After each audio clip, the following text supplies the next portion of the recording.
नमस्कार तो कर लेने दो। नमस्कार, बहुत शॉर्ट नोटिस पे आपको बुलाया और आप आए, उसके लिए धन्यवाद। एक भैया शांति, उपचुनाव के नतीजे आपके सामने हैं।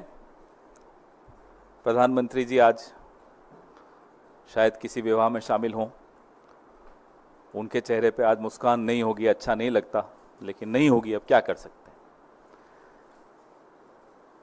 ये उपचुनाव जो 13 सीटों पर हुए, बहुत महत्वपूर्ण, हर उपचुनाव हर चुनाव महत्वपूर्ण होता है, बहुत महत्वपूर्ण चुनाव थे। दूसरी बार 1.5 महीने में, 1 महीने में समझ लीजिए, दूसरी बार भारतीय जनता पार्टी को देश की जनता मजबूती से कुछ संदेश देना चाहती है। लोकसभा चुनाव में संदेश बहुत स्पष्ट था, हुजूर इस कदर भी न इतरा के चलिए। अब 1 महीना हो गया, लोगों ने देखा रवैया में कोई फर्क नहीं है, अभी भी वही ऐंठ, वही घमंड, वही अहंकार। फिर से एक संदेश दिया।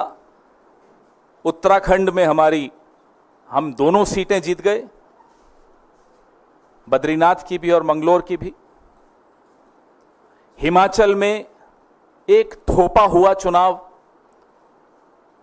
निर्दलीय 3 विधायकों से इस्तीफा लिया गया, उनसे इस्तीफा करवाया गया, हमारी सरकार को अस्थिर करने का प्रयास किया गया और जनता का पैसा एक थोपे हुए चुनाव पर बर्बाद करवाया गया। आप लोग उसको ऑपरेशन लोटस कहते हो, मैं उसको ऑपरेशन कीचड़ कहता हूं। ऑपरेशन वोटर्स सबसे बड़ा होता है, सबसे मजबूत जवाब देता है। हिमाचल में देहरा विधानसभा क्षेत्र में, नालागढ़ में हमें जीत हासिल हुई,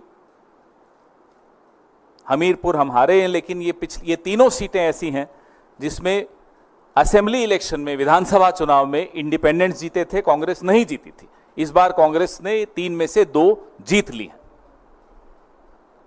और अगर आप कुल मिलाकर 13 की 13 सीटों का आकलन करेंगे तो भारतीय जनता पार्टी को सिर्फ 2 मिली। अमरवाड़ा पे मैं आता हूं, जो मध्य प्रदेश का विधानसभा क्षेत्र है, जहां इतिहास में शायद पहली बार हुआ होगा कि काउंटिंग करते हुए अधिकारी लंच की ब्रेक लेते हैं, काउंटिंग रोक के। पूरा अमला, पूरा प्रशासन जुट जाता है कांग्रेस को हराने के लिए। जो व्यक्ति पिछला विधानसभा 25,000 से जीता, भाजपा में जाकर अब बड़ी मुश्किल से जीत पाया है, जनता देख रही है। इन तमाम विधानसभा क्षेत्रों के वोटर्स का हम कांग्रेस पार्टी की तरफ से हार्दिक धन्यवाद देते हैं उन्हें, कि उन्होंने सबक सिखाया उन लोगों को जो षड्यंत्र कर रहे थे संविधान को कमजोर करने का, संविधान को बदलने का, और चुनी हुई सरकारों को अस्थिर करने का जो षड्यंत्र रच रहे थे, उनको एक करारा जवाब आज जनता ने दिया है। सबसे पहले उनका धन्यवाद। हमारे उत्तराखंड के पीसीसी प्रेसिडेंट करण महाराज जी, यशपाल आर्य जी सीएलपी लीडर, कुमारी शैलजा जी जो प्रभारी महासचिव हैं उत्तराखंड की, और तमाम एआईसीसी के पदाधिकारी, तमाम स्थानीय नेता, तमाम हमारे बेशकीमती वर्कर्स, उन सब की मेहनत से हमें ये दोनों सीटें मिली। हिमाचल में पीसीसी प्रेसिडेंट प्रतिभा जी, हमारे सीएलपी लीडर सुखविंदर सिंह सुक्खू जी, हमारे प्रभारी महासचिव श्री राजीव शुक्ला जी और तमाम एआईसीसी के पदाधिकारी, वहां के स्थानीय नेता, हमारे वर्कर्स, उन सब ने मेहनत की, जी जोर से मेहनत की, और ये नतीजे आपके सामने हैं। एक के बाद एक आप देख रहे हैं कि कैसे भारतीय जनता पार्टी की राजनीति को लोग ठुकरा रहे हैं, लोग उसको अस्वीकार कर रहे हैं, क्योंकि उस राजनीति में जवाबदेही का स्थान नहीं है, लोकतांत्रिक प्रक्रियाओं के प्रति सम्मान नहीं है, और लोगों के हकों और लोगों के सवालों का जवाब देने की ये अपनी ये जरूरी नहीं समझते प्रधानमंत्री जी, आवश्यक नहीं समझते, वो घमंड वो आपको इनकी राजनीति में दिखता है। मंगलौर का मैं उदाहरण देना चाहूंगा, खास तौर पे चुनाव के दिन वहां किस तरह का प्रयोग करने की कोशिश की वो आपके सामने है। कैसे मुस्लिम मतदाताओं को रोकने की पूरी कुचेष्टा की गई, उनका हक है वोट देना, वो उनको रोका गया। आज मैं सोशल मीडिया पे देख रहा था, कई टिप्पणियां भारतीय जनता पार्टी के समर्थक कर रहे थे, अरे मंगलौर तो मुस्लिम बाहुल इलाका है, कांग्रेस को जीतना ही था। तो मैं उनसे पूछना चाहता हूं, बद्रीनाथ 97.68% हिंदू है ना, बात हिंदू मुसलमान की नहीं है, बात है किस तरह की राजनीति आप इस देश पर थोपना चाहते हैं। वो ये देश स्वीकार नहीं करेगा। अयोध्या में जो हुआ आपने देखा, नासिक, रामेश्वरम, रामटेक, बद्रीनाथ, ऐसे तमाम ऐसे कई कई और मैं उदाहरण दे सकता हूं जहां इन्होंने एक तरह से ऐसी राजनीति करने की कोशिश की जिसमें लोगों की रोजमर्रा की जिंदगी से जुड़ी हुई कोई बात का स्थान नहीं था। उन मुद्दों को वो सामने नहीं आने देना चाहते थे, सिर्फ और सिर्फ लोगों को लड़ाकर, विवाद पैदा करके राजनीति करना चाहते थे। उसका आज एक बहुत करारा जवाब लोगों ने दिया है। हमारे मल्लिकार्जुन खड़गे साहब और नेता प्रतिपक्ष राहुल गांधी जी लगातार हम सबको कहते आए हैं कि आराम नहीं करना है, अभी तो शुरुआत है।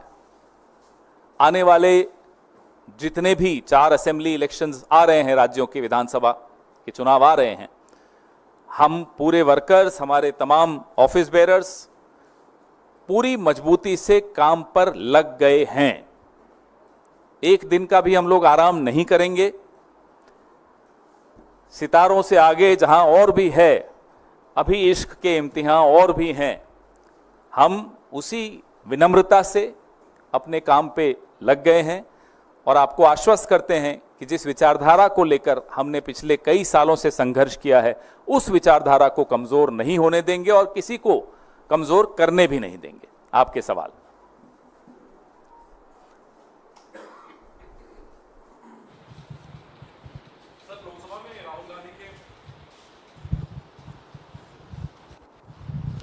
सर 2 सवाल। एक तो जो उपचुनाव के नतीजे आए हैं, जिस तरह से बीजेपी ने राहुल गांधी को उनके बयान पर घेरने की कोशिश की कि उन्होंने हिंदुओं का अपमान किया, आपको लगता है कि उपचुनाव में कहीं ना कहीं जनता ने इस पर भी अपना एक जनादेश दिया है? लगातार जनता संदेश दे रही है। जनता जीतने वाले को भी संदेश देती है, जनता हारने वाले को भी संदेश देती है। अब आपके ऊपर है कि आप वो संदेश स्वीकारते हैं विनम्रता से या नहीं स्वीकारते। हमने 2014 का संदेश भी स्वीकारा, 2019 का भी स्वीकारा, 2024 का भी स्वीकारा, ये उपचुनावों का भी हम संदेश स्वीकार रहे हैं, उससे सीख ले रहे हैं। क्या नरेंद्र मोदी जी कुछ सीख लेंगे? लगातार उनकी राजनीति को अब ठुकराया जा रहा है, नकारा जा रहा है। अब उनके हाथ में, वो लें तो लें, ना ले तो आने वाले चुनाव में और मालूम पड़ जाएगा। और सर एक सवाल और है, आपके संगठन महासचिव, कांग्रेस के संगठन महासचिव केसी वेणुगोपाल ने एक सोशल मीडिया पर पोस्ट डाला है कि उनके फोन को हैक करने की कोशिश हुई है, उनको एप्पल की तरफ से ये सूचना दी गई है।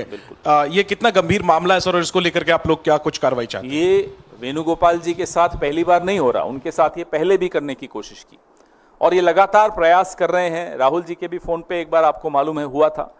हमारे कई नेताओं के फोन इस तरह से हैक करने की कोशिश की और एप्पल की तरफ से अधिकृत चेतावनी आई थी अक्टूबर पिछले साल। मेरे फोन पर भी ये लगातार हम सबके साथ करने की ये कोशिश कर रहे हैं, लेकिन करते रहिए।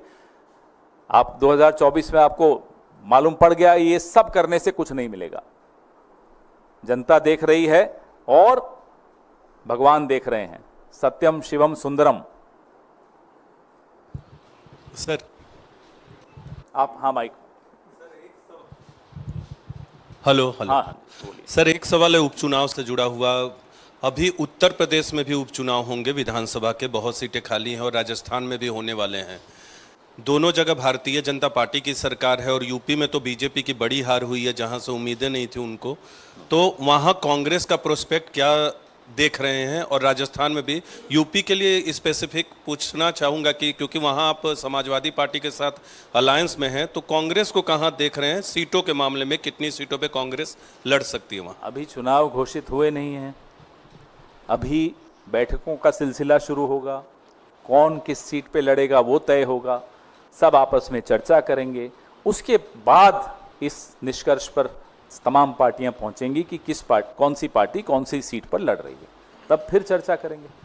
सर, दूसरा सवाल है, ऑल इंडिया मुस्लिम जमात के राष्ट्रीय अध्यक्ष मौलाना मुफ्ती साहबुद्दीन रजवी बरेलवी ने एक बयान दिया है कि सुप्रीम कोर्ट का विरोध नहीं करते, लेकिन मुस्लिम महिलाओं के अधिकारों से किसी को कोई हमदर्दी नहीं, सिर्फ महिलाओं की आड़ में शरीयत की तौहीन होती है। इससे भारत का मुसलमान चिंतित है।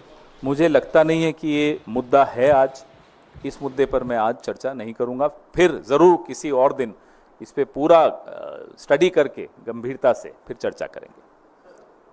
माइक दीजिए इन्हें।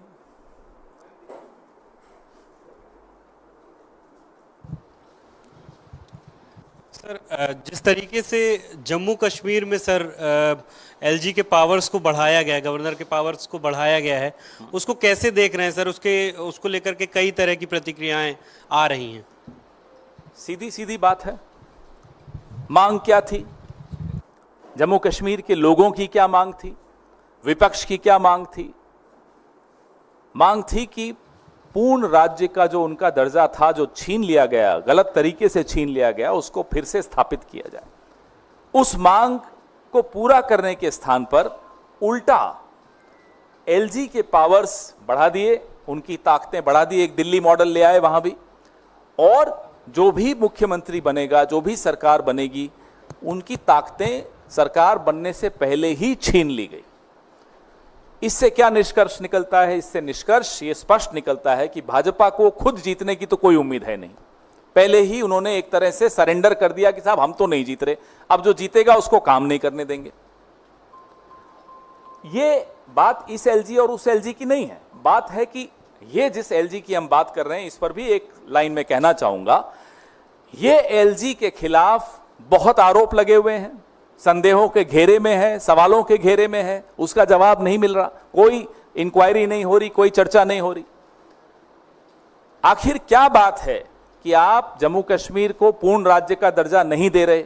आखिर क्या बात है कि जम्मू कश्मीर में एक सरकार जो चुनी जाएगी, चुनने से पहले ही उसकी आप अधिकार छीन रहे हैं? ट्रांसफर पोस्टिंग्स में आप एलजी का दखल पूरा रखेंगे और चुने हुए मुख्यमंत्री का उसमें कोई भूमिका ही नहीं रहेगी। इन सब बातों का जवाब कल ही 2 नोटिफिकेशंस निकली, एक था संविधान हत्या दिवस और दूसरी में संविधान की हत्या कर दी। पवन जी, पिछले लोकसभा चुनाव में उत्तर प्रदेश आपके गठबंधन सबसे अधिक सीटें मिली हैं। भारतीय जनता पार्टी की बात करें, बगावत शुरू वहां से उठने शुरू हो गए हैं। बदलापुर से भाजपा के विधायक रमेश मिश्रा, उन्होंने कहा केंद्र दखल दे, यूपी की हालत खराब है, अन्यथा 2027 में पार्टी चुनाव जीत नहीं पाएगी। वो ठीक बोल रहे हैं, लेकिन जिनको बोल रहे हैं उनको सलाह लेने की आदत है नहीं। उन्होंने तो सरेआम कह दिया था, नड्डा जी ने के थ्रू कहलवाया था। नड्डा जी खुद तो बोलते नहीं है, कहा जाता है तभी बोलते हैं कि आरएसएस की भी जरूरत नहीं, अब हम आरएसएस से बड़े हो गए। तो जो लोग आरएसएस से बड़े हो गए, आरएसएस की सलाह नहीं लेते, किसी की सलाह नहीं लेते, वो मिश्रा जी की सलाह थोड़ा ही ले लेंगे। उनको लगता है वो जो करते हैं ठीक करते हैं। सर, जो उन्होंने कहा 2027 बिल्कुल ठीक कह रहे हैं। लगातार अब भारतीय जनता पार्टी, जिसकी हार का सिलसिला शुरू हुआ है, लगातार आपको हारती हुई दिखेगी। सर, ये जो बाइपोल रिजल्ट पर आपने बात कही, टीएमसी की तरफ से कुणाल घोष ने कहा है कि यह रिजल्ट जो है वो केंद्र में मोदी सरकार के लिए उल्टी गिनती शुरू हो गई है और इंडिया अलायंस जल्द केंद्र में गवर्नमेंट फॉर्म करेगी और टीएमसी का उसमें सिग्निफिकेंट रोल होगा। कांग्रेस भी क्या यही मानती है कि मोदी सरकार की उल्टी गिनती केंद्र में शुरू हो गई है? आप लोग अगर बहुत लंबी छुट्टी पे जाने की सोच रहे हैं तो मत करिएगा, मैं आपको सलाह दे रहा हूं। अब इशारा है तो मत जाइएगा छुट्टी पर, कुछ महीनों बाद चले जाइएगा, उसमें क्या हो गया? मतलब कांग्रेस ये मान रही है कि 2 महीने में कुछ बड़ी घटनाक्रम, राजनीतिक उलटफेर हो सकती है। मैं फिर आपको दोहरा रहा हूं, अगर कोई शादी करने वाला हो, छुट्टी पे जाने वाला हो, हनीमून पे जाने वाला हो, तो अभी रुक जाइएगा।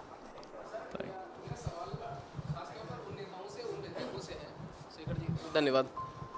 मेरा सवाल खासतौर पर उन नेताओं के लिए है और आपसे इसलिए पूछ रहा हूं कि कई साल पहले या कुछ दिनों पहले तक हम सुनते रहे कि अंतरात्मा की आवाज़ पे ऐसा किया, तो चाहे वो शीतल अंगुराल हो जलंधर वेस्ट से या फिर मुकुटमणि अधिकारी जो रानाघाट दक्षिण से लड़े, ऐसे दल बदल करने वाले नेताओं के लिए आप क्या कहना चाहेंगे? और दूसरा, हमने पिछली साल भी देखा कि सितंबर महीने में जब 6 राज्यों के 7 उपचुनाव हुए थे जिसमें घोसी की सीट थी और धूपगढ़ी की सीट थी, उसमें भी नतीजे बीजेपी के फेवर में नहीं गए। देखिए, जिस तरह की जोड़ तोड़ की राजनीति पिछले 10 साल के इस दौर में हमने देखी है, इससे पहले बहुत कम ऐसी देखने को मिली। और इस राजनीति को लोग शायद अब नकार रहे हैं, ठुकरा रहे हैं। संदेश लेने वाला अगर संदेश ले ले तो शायद इस तरह की जोड़ तोड़ की राजनीति नहीं होगी। महाराष्ट्र में आपने देखा कैसे एक सरकार को गिराया गया, डिस्टेबलाइज किया गया, एजेंसियों का सहारा लेके किया गया। लोकसभा में उसका जवाब मिला, विधानसभा में और मजबूती से जवाब मिलने वाला है। तो ये जवाब लेने वाले को समझना है कि इस तरह की राजनीति पे अब विराम लगना चाहिए। माइक दीजिए।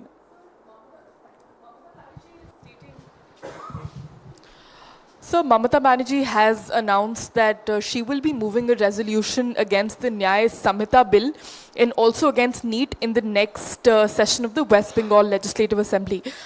Where do you think Congress stands on this?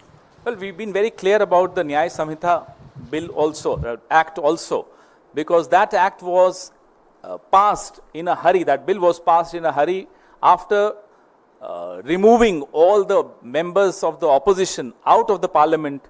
There was no comprehensive discussion on this bill, on the passage of this bill.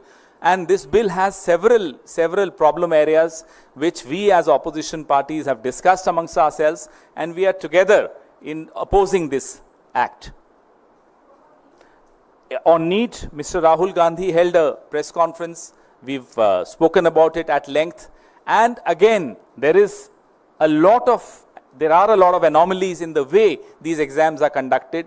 There are major question marks on the integrity of NTA, the officers working there. All those questions have not yet been answered, and there has to be a comprehensive review of the way these exams are being conducted. Thank you. On giving more powers to the LJ, Jammu and Kashmir government has said that it took the decision as per the constitution of the country, of the land over here, and it also said that Jammu and Kashmir is the most sensitive place. We have been able to tackle terrorism there, but there are still few places like South Kashmir where tensions are still prevailing. That's why this decision has been taken. So how do you look at it? What has law and order problem which is ongoing, which they haven't been able to solve, got to do with the LG getting powers to transfer and post officers? Right now the LG is in any case doing it. So you don't trust the government which will take charge whenever the elections happen? You already passed a no confidence motion against an elected government which is yet to be elected. What kind of a no confidence is this, and who is Mr. Narendra Modi to pass a no confidence motion even before a government is formed, even before the elections are held? So if the people's will gives a role to a government or a political party to form the government, how can Mr. Narendra Modi and Mr. Amit Shah sitting in Delhi lord over Jammu and Kashmir and disrespect the people's will? अभी पूछ लीजिए, 1-on-1 नहीं कर पाऊंगा। आपकी India गठबंधन ने 2 सीटें गंवाई हैं, एक बिहार से रुपौली और दूसरा मध्य प्रदेश से अमरवाड़ा। अमरवाड़ा कहा जाता है कमलनाथ का गढ़ है, वहीं रुपौली भी कई चर्चाएं थी उसको लेकर के, पप्पू यादव को लेकर के, लेकिन दोनों सीटें आपने गंवाई हैं। कहाँ चूक हो गई है सर? अमरवाड़ा के बारे में मैंने आपको पूरा अपनी प्रेस वार्ता में बताया कि किस तरह से आज गिनती के वक्त भी बहुत बड़े सवाल खड़े हुए। कैसे गिनती करने वाले अधिकारी लंच ब्रेक करके गिनती रोक के गए। बड़ा विरोध हमारे वर्कर्स ने किया, हमारे नेताओं ने किया वहाँ। रही बात बिहार की सीट की, वहाँ इंडिपेंडेंट जीता है, वहाँ न हम जीते न वो जीते, कोई और ही जीत गया, तो उस पर भी चर्चा करेंगे। हाँ जी, धन्यवाद।